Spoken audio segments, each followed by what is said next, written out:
amoxicillin atau paling-paling doxycycline, atau pilihannya adalah ke erythromycin atau azithromycin atau clarithromycin, kelompok yang misin-misin itu. Nah, kalau itu ada yang alergi, baru kita lari ke cotrimoxazole. Itu kira-kira. Ya, baik dok. Masih banyak, ada pertanyaan masuk lagi nih dok, dari apoteker Paulinus Halim. Untuk kasus otitis eksterna, apakah sebaiknya digunakan antibiotik oral atau topikal? Terima kasih atas penjelasan dokter. Kalau otitis, saya sarankan lebih baik topikal saja, eksterna ya, bukan yang middle ear. Tetapi lihat gejala keseluruhan. Kalau gejala sistemiknya sudah ada, misalkan mulai demam, jadi sakit di telinga tapi demamnya, berarti kan gejala sistemik atau seluruh tubuhnya muncul. Maka secara logika obatnya juga harus sistemik, artinya ditelan. Itu patokan. Kalau lokal, terapi lokal saja. Tapi ketika dia sudah ada gejala sampai lu kok kepala saya ikut sakit di luar dari lokalnya situ, oke, kita berarti juga mulai mengobati sistemiknya juga. Oke, baik dok, terima kasih. Dari apoteker Dina Catur Hapsari, dok, ceftriaxone golongan cephalosporin merupakan antibiotik time dependent. Bagaimana jika ada klinisi yang tetap berprinsip dose dependent sehingga dosis dinaikkan dengan meminimalisasi frekuensi? Terima kasih. Ya, seperti juga azithromycin pada kelompok macrolide, ceftriaxone punya spesifikasi pada kelompok cephalosporin. Dia khas satu-satunya yang half-life-nya panjang. Tapi prinsip dia tetap beta-lactam. Jadi artinya half-life-nya panjang itu dia mungkin bisa dinaikkan dosisnya untuk per kali per hari. Tetapi tidak bisa kemudian dia dijadikan 2 hari sekali. Nggak bisa, dia tetap 1 kali sehari, dan kalau dinaikkan dosis per kalinya bisa, karena memang half-life-nya segitu, tapi dia prinsipnya adalah sepanjang hari harus ada dosisnya dia, bukan karena dosisnya tinggi. Yang dibutuhkan adalah memastikan bahwa dalam dosis 1 harinya, itu dosisnya tetap di atas MIC. Dan ceftriaxone mampu untuk itu, untuk 1 kali sehari. Tapi kalau misalkan dia, contohnya misalkan ada dokter yang ragu-ragu karena fungsi ginjalnya turun, dan kemudian dia perpanjang jadi 2 hari sekali, menurut saya keliru. Jadi kalau mau dinaikkan 2 gram 1 kali sehari, oke, tapi giliran mau memperpanjang, Anda harus bikin tetap dengan setiap hari. Ya, mudah-mudahan itu bisa menjawab. Ya, baik dok, terima kasih. Sangat jelas. Berikutnya dok, izin apoteker Luciana M. Pham. Selamat siang dokter Seva, mohon izin bertanya dok, untuk pemberian antibiotik berdasarkan farmakokinetik ataupun farmakodinamik ini, bagaimana dengan pasien CKD yang tidak HD? Yang tidak hemodialisis, yang hanya dapat 1 kali pemberian antibiotik saja. Sementara kadar obat dalam darah tetap harus mencapai kadar steady state. Terima kasih. Ya, jadi kata kuncinya kadar obat dalam darah. Sebetulnya kalau kita baca panduan, kemudian satu obat itu diubah menjadi 2 kali 1 gara-gara ginjalnya terganggu, kemudian menjadi 1 kali sehari, itu gara-gara penelitian yang menunjukkan pada sakit ginjal, ternyata dosisnya lambat keluar, karena ekskresi di ginjal. Kalau di ginjalnya sakit, maka obat itu bertahan lebih lama di dalam darah. Ini menguntungkan, kita menghemat obat. Karena obatnya tetap dalam darah, obat tetap dalam darah, jadi kemudian dia masih tetap efektif. Sehingga dengan demikian, kita bukannya mengurangi dosis obat, kita menghemat obat dengan mengurangi dosis. Nah, itu sudah dihitung pengurangan yang ada, yang kemudian diturunkan setengah waktunya, ada yang kemudian 1/4 waktunya, sehingga 4 hari sekali, karena gagal ginjal tanpa cuci darah, misalkan. Nah, itu karena steady state di dalam darahnya itu bertahan. Itu alasannya sebetulnya. Kecuali obat-obat tertentu yang punya direct nephrotoxicity, punya merusak ginjal secara langsung, contohnya aminoglikosida. Tapi pada ISPA kan kita nggak gunakan aminoglikosida. Jadi, itu memang kita mengurangi dosis obat karena menyayangi ginjalnya.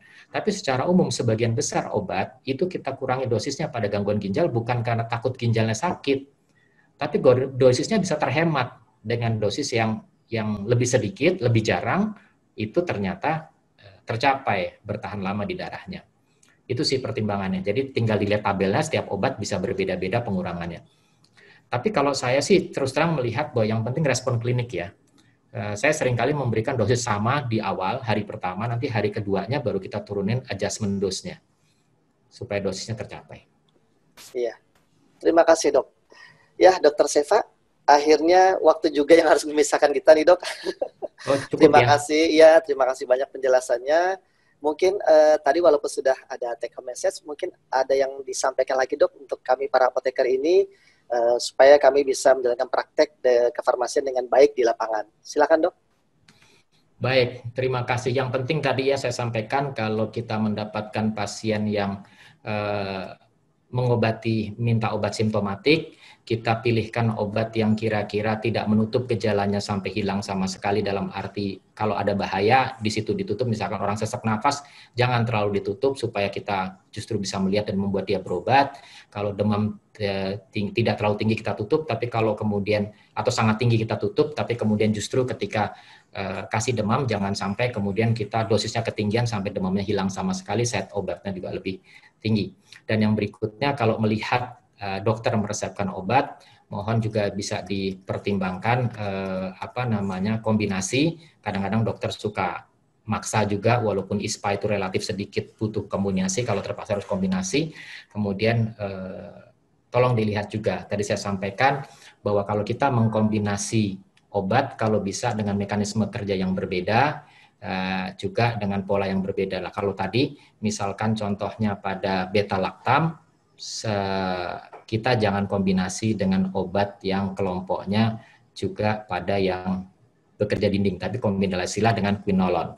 Kalau quinolon, maka kalau bisa jangan dikombinasi dengan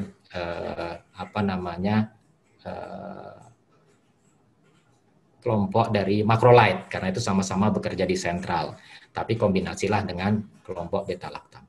Kira-kira itu yang mungkin bisa saya sampaikan. Terima kasih. Assalamualaikum warahmatullahi wabarakatuh. Waalaikumsalam warahmatullahi wabarakatuh. Sekali lagi terima kasih Dr. Seva. Semoga dokter tetap sehat dan terus semangat, dan semoga kita bisa berjumpa lagi ya, Dok, ya, di lain kesempatan. Baik, acara selanjutnya kita serahkan kepada operator. Silakan. Silex, obat batuk herbal dengan kandungan ekstrak timi, ekstrak primule, ekstrak altea, ekstrak drosera, dan ekstrak servili. Dibuat dari bahan natural yang berstandar tinggi, Silex terjamin mutu dan keamanannya. Kombinasi 5 bahan natural ini terbukti dapat membantu meredakan batuk, mengencerkan dahak, dan melegakan tenggorokan. Silex, redakan batuk dan melegakan napas secara alami untuk seluruh keluarga. Ya, terima kasih Daria Varia Laboratoria yang juga turut mensupport kegiatan webinar ke-54 kita kali ini. Baik, para sejawat apoteker Indonesia, kita siap-siap untuk masuk ke sesi kedua. Sesi kedua ini kita akan membahas tentang enhancing the role of zinc and vitamin C in respiratory infection for children, yang nanti akan disampaikan oleh Dr. Rina Triasih, SPAK M.Med. PhD. Sebelumnya saya akan membacakan sekilas CV beliau. Dr. Rina menempuh pendidikan dokter di Universitas Gadjah Mada, Yogyakarta, spesialis anak juga di universitas yang sama, di UGM Jogja, Pediatric Respirology Royal Children's Hospital Melbourne, kemudian Master of Medicine in Pediatric the University of Melbourne, dan PhD beliau dapatkan dari University of Melbourne. Riwayat pekerjaan beliau di RSUP Dr. Sarjito, FK KMK UGM, dan riwayat organisasi beliau adalah anggota Child TB Working Group WHO, koordinator bidang 4 Komisi Ahli Tuberkulosis Subdit TB Kemenkes RI, sekretaris Asia Pediatric Pulmonology Society, dan juga pengurus UKK Respirologi Ikatan Dokter Anak Indonesia. Dr. Rina, apakah sudah siap? Ya. Ya, kepada Dr. Rina, waktu 30 menit untuk dokter, disilakan. Ya.